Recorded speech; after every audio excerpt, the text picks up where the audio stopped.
지난주는 이 본문을 갖고 소금에 관한 말씀을 증거했고요. 오늘은 빛에 관한 말씀을 전하려고 그래요. 성경이 신약 성경을 보면 빛이란 단어가 나오는데 우리 한글로는 빛 그러면 딱 하나잖아요. 단어가. 근데 헬라어는 되게 많아요. 빛이라는 단어가. 특히 오늘 본문에 보면은 빛이라 나오는 단어가 몇 개가 있는데 다 다른 단어로 쓰여진 거예요, 사실은. 첫 번째 빛은 어떤 빛이냐면 포스란 단어가 있어요. 많이 들어보셨죠? 저 사람 포스가 있어. 막 이런 얘기 들어보셨죠? 포스. 포스도 빛이란 뜻인데 이거는 오늘 본문 14절을 보면 너희는 세상의 빛이라 이렇게 말하고 있잖아요. 이때 쓴 단어가 포스예요. 그리고 또 하나 16절에 보면 이같이 너희 착한 행실을 보고 하늘에 계신 너희 아버지께 영광을 돌리라. 빛이 사람 앞에 비치게 하여 이것도 포스예요.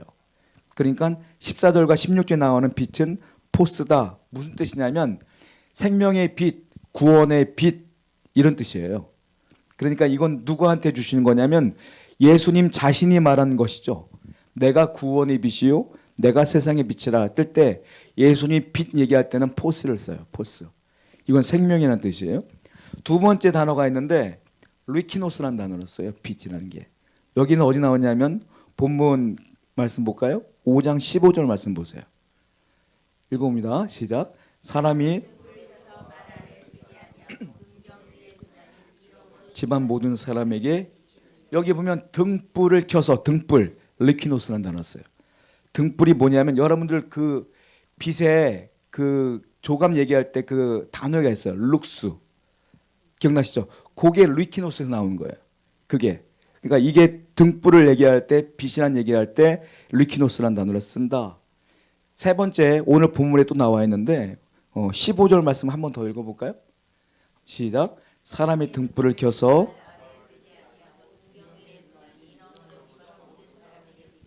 그래서 비치느니라 여기 나온 비치느니라 이건 람포란 단어인데 이게 원래 람파스예요. 명사로는 비친다는 뜻으로 람포란 단어 썼어요. 이게 뭐냐면 여러분 그 등불 가운데 심지가 있는 등 있잖아요. 기름이 있어 불 붙이면 붙어 있잖아요. 또 하나 횃불 얘기할 때 이 람파스를 써요. 람파스에서 나온 영어 단어가 램프예요. 그러니까 램프 우리가 알고 있는 램프 이게 람파스예요. 오늘 본문에 나오는 15절에 보면 비치느니라 람포 람파스 이 단어란 말이에요. 그러니까 똑같은 구절이지만 이 짧은 구절 가운데 빛이라는 단어를 세 가지를 썼어요. 여기 보면 리키노스, 람파스, 포스 세 가지를 쭉 썼단 말이에요. 자, 아까 말씀드린 것처럼 포스가 중요한 단어인데 생명의 빛이요 구원의 빛이라고 말씀드렸잖아요. 그 이해가 안 되는 거예요. 예수님 뭐라고 그랬어요? 너희는 세상의 빛이라. 여품이 포스라는 단어 썼단 말이에요. 우리가 세상의 빛이래. 다른 말로 말하면 우리가 생명의 빛이래. 우리가 구원의 빛이래. 전 이게 이해가 안 되는 거예요. 여러분들이 구원의 빛이 아니잖아요. 여러분들이 구원을 줄 수도 없잖아요. 여러분들이 생명을 줄 수도 없잖아. 근데 우리 보고 너희는 세상의 빛이라 포스라라고 말했어요. 이게 무슨 뜻이냐면 원래 구원의 빛, 세상의 빛은 누구냐면 예수님이에요. 그런데 우리에게 주님께서 너희는 세상의 빛이라 하는 이유는 뭐냐면 옛날에 1969년도에 아폴로 11호가 달에 착륙을 했잖아요. 근데 말이 많지만 어쨌든 달에 착륙을 했어요. 달에 착륙을 했는데 달이 깜짝 놀랐어. 어두워. 깜깜해. 아, 우리가 지구에서 달을 볼 땐 환하잖아요. 보름달 보세요. 얼마나 환해요? 근데 막상 달에 가보니까 깜깜해. 왜 깜깜해요? 원래 달은 깜깜해요. 근데 왜 밝아요?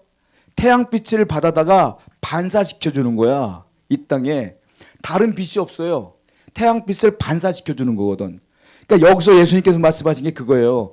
너희는 세상의 빛이라 이 말은 뭐냐? 내가 빛이라는 게 아니라 예수님이 빛인데 그 예수님을 내가 바라보면 믿으면 그 성령이 내 안에 들어와서 빛이 반사가 되어져서 그들에게 예수님이 보여진다는 거예요.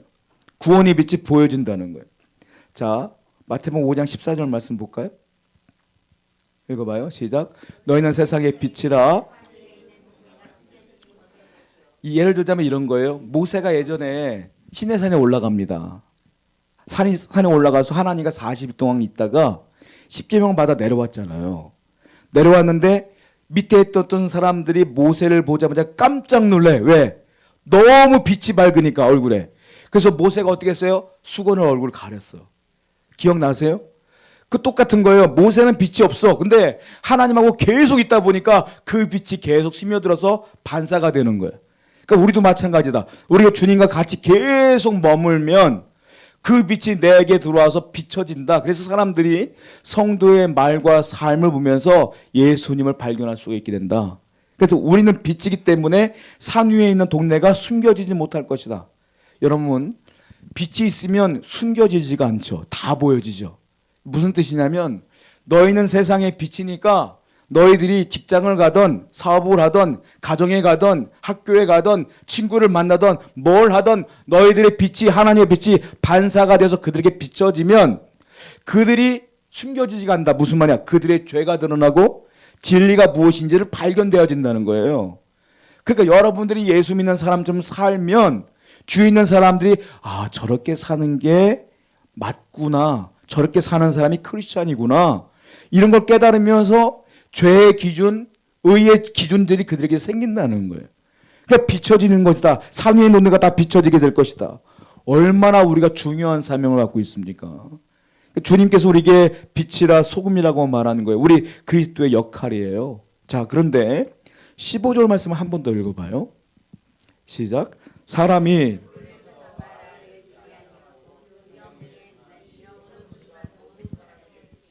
이게 리키노스라는 단어예요. 여기서 말하는 등불은 아까 말씀드린 거는 포스였지만 제가 어린 시절 때 이 성경을 읽으면서 제가 어릴 때는 한자를 잘 모르니까 말 아래 두지 아니냐고 등경 위에 두나. 등경 위에 두는 건 이해가 되는데 말 아래 두지 않는다는 게 무슨 말일까?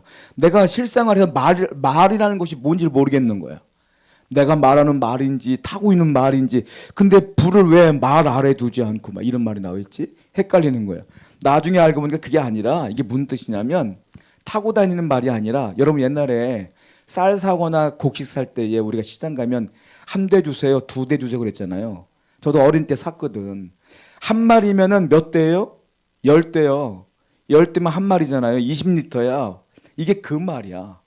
그 말. 그러니까 말은 대보다 크잖아요. 근데 유대인들의 말은 우리나라처럼 10리터가 아니고 8.75리터예요. 좀 작아요, 말이. 그러니까 말이라는 게 그거야. 무슨 말이냐?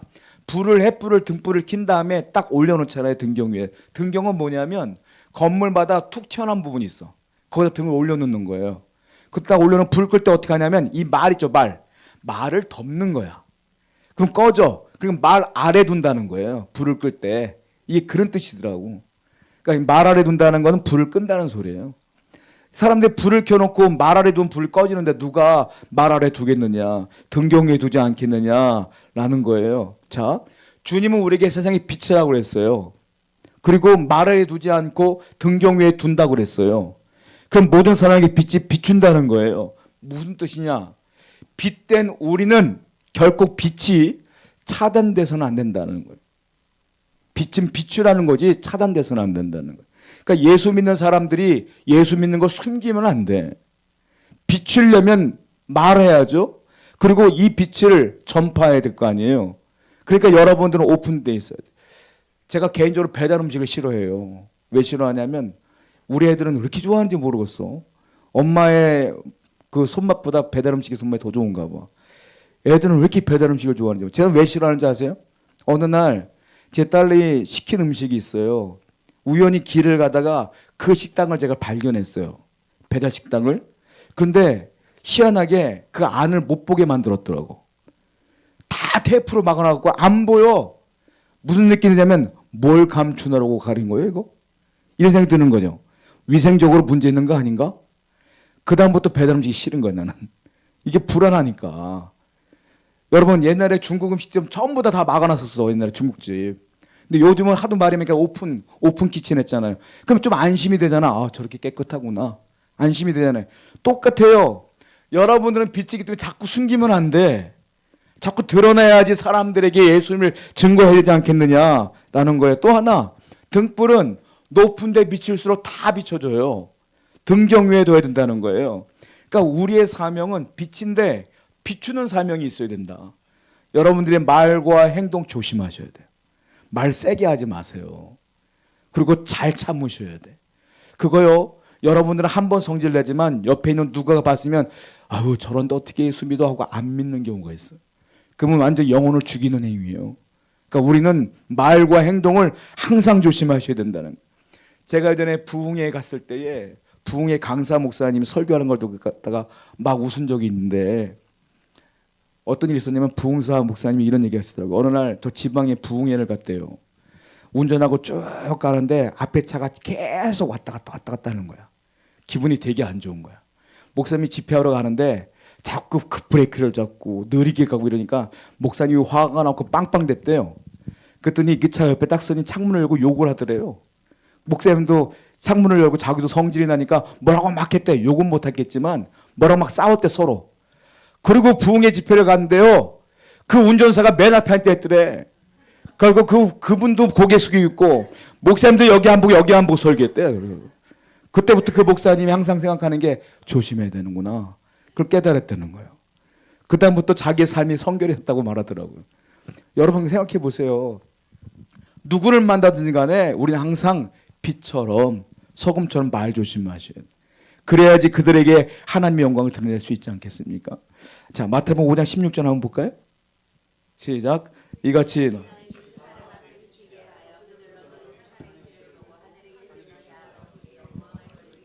빛이 비추게 하여 너희들의 착한 행실을 보고 그들이 하나님 아버지께 영광을 돌리게 해라. 기독교에서 제일 무서운 게 공로주의거든요. 그러니까 내가 착하게 해서 내가 영광 받는 건 잘못된 거예요. 근데 우린 공로주의가 아니라 내가 빛의 역할을 감당하면서 내가 아니라 하나님이 영광 받으면 그건 잘하는 거예요. 그러니까 선하게 착한 행실을 통하여 하나님께 영광을 돌려라. 이게 하나님의 뜻 아니겠어요? 자, 요한계시록 3장 1절 말씀 볼게요. 시작. 네가 내 행위를 아노니 살았으면 산 행위를 살아야죠. 살았는데 죽은 사람처럼 행동하면 안 되잖아요.